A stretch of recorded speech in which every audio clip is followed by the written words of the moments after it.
Hi people. Sorry I haven't been around for a while. I've just had a lovely message from Jane. Thank you, Jane. Really good question actually you asked me this morning. I think it's one of the best questions I've ever had. Which I replied to typing frantically at length. Right, today I just want to talk about food intolerance. It is a subject very close to my heart with Zed. She's raw fed, and that's as it should be, in my opinion. I think dogs should be raw fed.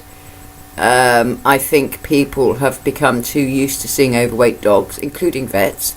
You should always be able to see your waist on a dog and to feel their ribs, not see them. I mean, obviously Zed has got a very thick coat, but when I run my hands down her, I can feel her ribs. Maintaining weight with raw food can be slightly harder. You have to feed more of it. But if you start seeing mucus in your dog's poo and it's non-smelly, it's very indicative of a food intolerance of some form or another. Now, the only way you're going to be able to deal with this is, first of all, you're going to have to keep a food diary of what protein you've given. Now, I'm going to be speaking here about raw feeding only because, with kibble, you can't even guarantee the ingredients are going to be the same in each batch. So I'm not even going to touch on kibble or even commercial food in any way, shape or form, because I just don't agree with it. Okay, it's about money making and nothing else. Also, it's raw food is human grade. It's tested for any kind of bacteria that is not good for them. Please remember that 36% of dogs carry salmonella anyway, and they have a much shorter GI tract than we do, and their stomach acid is far higher than ours, and hence they can deal with bacteria. Now, I noticed ages ago, Zed is 3 in July, and I noticed when she was about 18 months that she had mucus in her poo. So take on board, this has taken me 18 months to work out, okay? Yes, I could have gone to the vets and I could have got a test done, and yeah, I've got paid for that, so I'm not doing that. Not that I'm tight or anything, but it's just Zed in the vet. It's a high stress situation for her. It means, they have agreed not to shave her leg next time they have to put a needle in her, because she's not bothered about anything else, but she will make that leg so sore that, last time after she had her sebaceous cyst removed, she had to have that collar on for like 3 months whilst the fur grew in on her leg, and then each time I took it off, she made it sore again, just from the itchiness of the fur growing back, okay? Anyway, so, she was having, all sorts of food, free-range birds and not free-range birds and other meats. I don't feed beef because beef has a lot of growth hormones, antibiotics, and unless it's organic I won't touch it, and if it was organic it's going to be extremely expensive.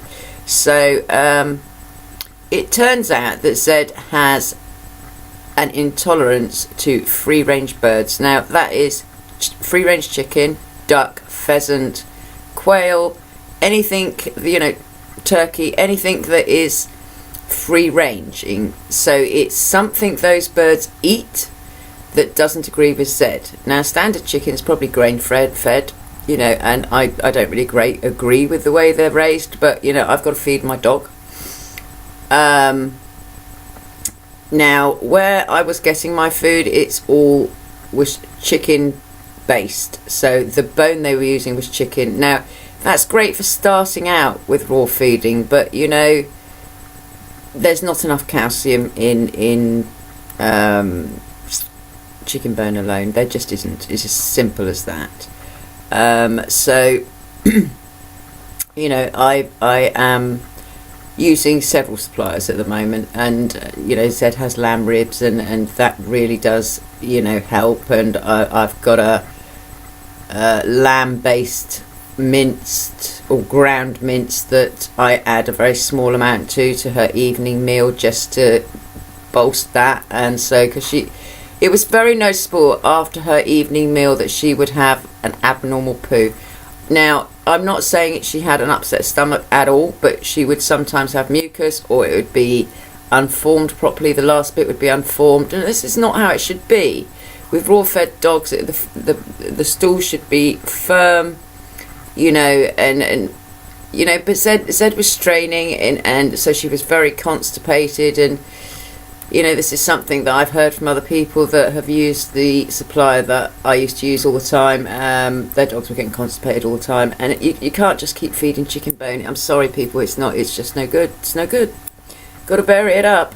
So, you know, Zed's had, you know, rabbit with rabbit bone, venison with venison bone, lamb with lamb bone, and it's done her a lot of good. A lot of good. So, you know, when you have that issue, if you see your dog with a little bit of mucus and non-smelly mucus, if it's smelly and foul smelling, it's giardia, and I've done a video on that. And that will need treatment, and you will need antibiotics, metronidazole from your vet. Now, so along with working out that it was free-range birds, Zed also has supplements. She has Door West Keepers Mix, and that is recommended by a lot of raw food people. I've actually got my Door West catalogue here, and I will tell you what the ingredients are. Just a second, got to put my very unattractive glasses on. Straight, preferably. I'm on more antibiotics, by the way. It wasn't teeth. I've got to have a neurological workup, so, you know, nothing to do with my teeth. Went to the dentist, paid all that money, it was nothing to do with teeth, you know. 20-something quid for a prescription I could have got off the doctors for nothing. It just really made me cross. Right, I'm just finding the, yeah, well, this always happens, doesn't it? I should have got the page ready. Right, now Door West, okay, is available in 20 countries, and I do have their permission to promote them.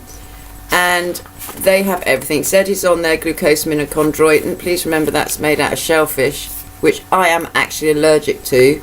You know, yeah, anaphylactic shock for me, so I have to be very careful with that, but I'll do anything. Right, Keepers Mix, here we are.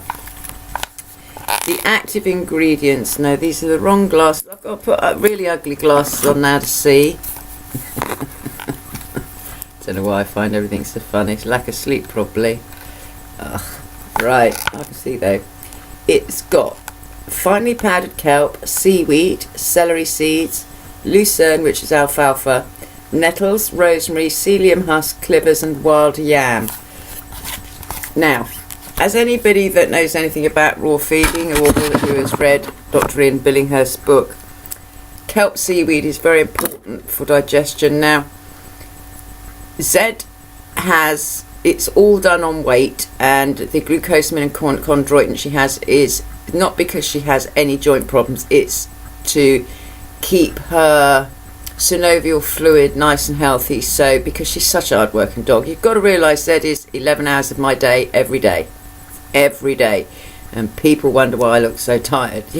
You know, other than ill health, you know, Zed is a lot of work, and she is, and you know, I love her to death, and I will work round every single problem that she has had in the past, and have done, to get a really nice dog now. You know, I explained to Jane in my comment, you know, what I had to go through with Zed.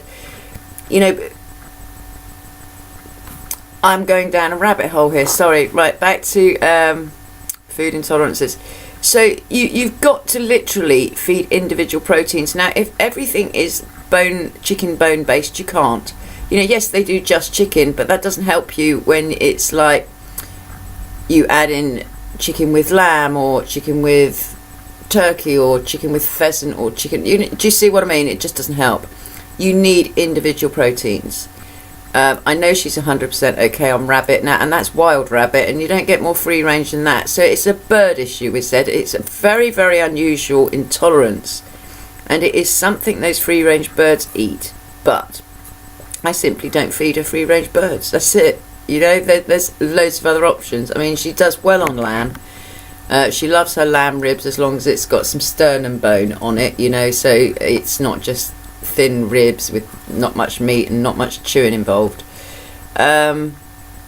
So, yeah, you need to keep a food diary. You need to write in your diary what you fed them in the AM and what they're... Now, it was told to me that raw food digests in 4 hours. No, it doesn't.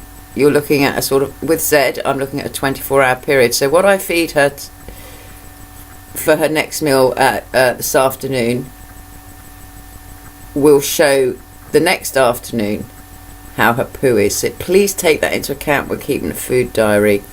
Obviously some dogs digest quicker than others. You know your own dog. But you know, really you're looking for a nice firm stool, and consistently firm. You know, she couldn't have liver at one point. She can now. It very small amounts. I weigh it all myself. She can have... It's like she had lamb ribs last night, and I gave her 6 grams of liver, which is nothing, lamb's liver, and 8 grams of lamb's kidney. But I only gave that much kidney because it was a lamb rib, you know, which is a lot of bone, high bone content meal. Otherwise it can make liver, and offal can make some dogs soft, and some dogs won't eat liver at all. But liver's very important. Offal is very important. Now here again, Zed cannot digest tendons or the connective tissues in the body. So, you know, I'm buying my offal from the supermarket. To be honest, it's actually cheaper from the supermarket, from the raw dog food suppliers. Yes, you have to freeze it, of course you do. But, you know, any healthy liver doesn't have any spotting on it. That's just a tip for anybody out there. If you buy any liver and it's got little spots on it, just stay away from it. So, you know, she does... I've noticed also up at my supermarket they do chicken liver. It's not free range, so but it comes in quite a big bag. Whereas the liver and kidneys I can buy as much as I need. It's small amounts, and you know I buy some and give some to Stuart and stuff like that. You know, because he does pick me up every morning, take me to the field. Because as everybody knows, I can't walk very far. So you've got to keep your diary. You've got to literally... It's like going back to school, people. You've got to put it into columns. AM, I fed this. And, you know, this is where you do not want to be using treats. If you're reward-based training like I do, I'm not a purely positive trainer, I'm reward-based. I take a fifth of Zed's food. Now, she's on 500 grams, 510 grams a day, and I take 100 grams out, split that in two, and those 50 grams are used in training sessions. I mean, she has 4 training sessions, so there you go. Yeah. I mean, when we're down the field, you know, it's like yesterday, I was so proud of her, because she used to chase industrial lawnmowers, you know, and I was thinking, yeah, collie suicides by industrial lawnmower, you know, she just didn't chase it, but she wasn't even interested in it. But, you know, I have to say here and now, none of the freedom she has now and none of the responses she has now would have been possible without an awful lot of work, okay, and a lot of training. And most people would have given her up. Zed wouldn't even be alive today if she'd gone to some other non-trainer type person that could work through these issues. She had a lot of behavioural issues. You know, and this is what happens when puppies aren't handled and they're not put outside and they're just not given toys, they're not given anything, you know. She was biting the breeder before she even came to me. I don't know whether she was smacked. The dam was very rough. She wasn't a gentle dam, and you know, Zed's answer to everything was, I'm scared, I'm going to bite. And you know, I had to work through that for a year. You know, that's where I had to take a year off YouTube and work through everything with Zed. I had to put life on hold and work with Zed. Day in, day out, day in, day out, and I'm still doing it day in, day out, day in, day out. You know, it's a commitment, people. It's not just working with food intolerances, it's working with behaviour. Now, you're going to get more food intolerances with commercial food than you'll ever get with raw food, because they put additives in, they put preservatives in, they put animal derivatives in, they use palatability oversprays. But, you know, if that's what you want to do, that's up to you. I'm not sitting there saying, this is the way you have to do it. Everybody's an individual. You have the choice. You have the choice. But from my experience with dogs, raw is best. And, you know, people say it's more expensive. No, It's so much cheaper. I don't know where people are getting this. It's more expensive. It's not, it's cheaper. It's far, far cheaper. You know, it just is. So anyway, that's it from me. I'm yapping on now. And, you know, this is the only time I can do this kind of video because Zed's kind of still asleep. Sort of.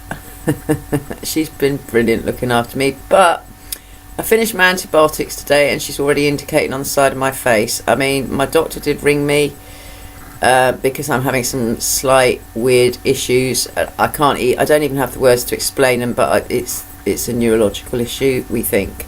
So we're going to have to work with that. Poor Zed, you know, she does so much work. She looks after me so well. And I'm not going to break my arm slapping me on the back. A lot of it's to do with slapping myself on the back, beg pardon. But a lot of it is to do with relationship, you know. Because we've worked through the claw clipping issue, now I can put the sandpaper down like that. I can get in individual claws and just scrape, like, you know, file away like that. No problem. And her claws are great. You know, but it's taken time. You know, it's like teeth cleaning. Since I made that teeth cleaning video, she's nothing like that now. The thing is with Zed is once she realises, and I use the word safe, which is something I've used since she was a puppy, I say to her, safe Zed. And as soon as she hears that, she knows there's nothing to worry about. She's not going to get hurt. I've never hurt her anyway. But I am a little bit curious about whether the breeder smacked her, because everything was so fear-based with Zed, and it shouldn't have been. And it's like she came in with a lot of bravado of, I can take on anything, but if she was tired, she'd bite. If she was hungry, she'd bite. If she was bored, she'd bite. If she wanted a wee, she'd bite. Everything was, her only way to communicate was to bite. Now, I had to change all of that around, and have done so. You know, I mean, obviously, because she was so bitey, I did train her in bite work and protection work, which gives her an outlet. Just a little tip that I'm going to stick on the end here. Regards, give your dog an outlet. It's when we come back from our second training session, which is her main one on the field, where she does obedience, agility and all sorts of things, and a lot of playing. I get home, I'll have a cup of coffee and a biscuit, and I take her out in the garden and she gets a football and she rags it to death. She's it's 5 minutes of her rules, her game, whatever she wants to do, and that gets, I uncap her, I allow her to be Zed and to do what she wants to do, and she shakes that ball and she's angry, and it's just a release of tension. Please always remember to give that to your dog. You know, it's all very well capping dogs, but we have to let them have a release at some point every day, so that they don't get a built up kind of nervousness or anxiety or anything like that. Okay, so that's it from me today. I'm sorry I haven't been here. I did make an excuse to Nia and say, you know, give me a chance to sort my face out, and now Zed's indicating back on it. So the infection's gone, but she's indicating, and she's indicating up here, and of course this is the side where I've got the skull fracture, so, or you know, the indentation in my head from the skull fracture. And when I had a scan done during that lawsuit, they said I've got a vascular problem in my brain, which was nothing to do with this. So we don't know what's going on yet. I will keep you informed. It's just another problem, people, isn't it? That's probably why I'm laughing, because just one hurdle after another, but we just keep jumping them. I have to. I have a dog to look after. All right, now I hope you're all doing really, really well. I love your comments, and Jane, thank you very much. And brilliant question this morning, and I hope that answered, you know, everything you needed to know. Okay, stay well, people. Bye.